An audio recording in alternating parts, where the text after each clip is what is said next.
We're back with nothing but the bottom line. I'm Jason, Senior Sales Director at Monday.com, and we have some of the top sales executives here with us tonight. We've got Alejandro from Dropbox, Ange from Crunchbase, and Mike from SeedTag with us. The next topic, forecasts and predictions.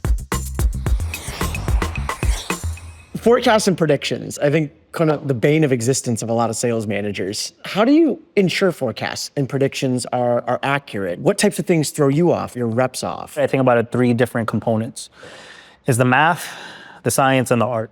The math are the hard numbers, you can't change it, right? 1 + 1 = 2. The science is, well, if you look back at the last 6 months, what do those trends look like?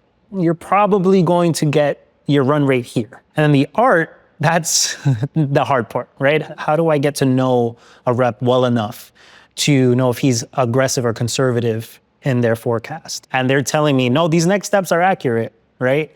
And,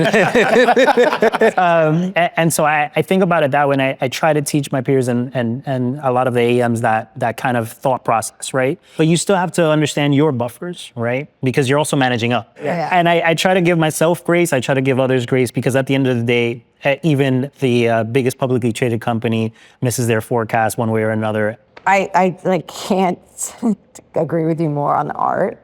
For me, my whole career has always been figuring out individual and teams, what percentage I take off of it.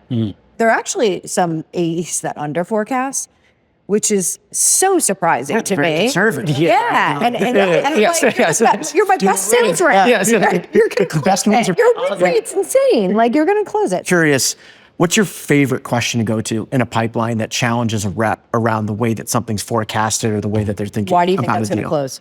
How are we gonna get it to close? Why hasn't it moved? Why hasn't it moved? It's a good one. I think mine is similar. It's that, but it's the inverse. Why won't this close by that date, right? And then I want to see them hedge against that risk. That's the bane of my personal like sales manager existence, because I realize like this is 30% in the pipeline. It's weighted clearly, but like this is weighting us down now. It's 4 months overdue. Like, what are you holding on to here? Yeah. Right? 'Cause you hold on to these emotional attachments to some deals because you have a great rapport or whatever it may be, and it takes longer or doesn't close, and you can't take it personally.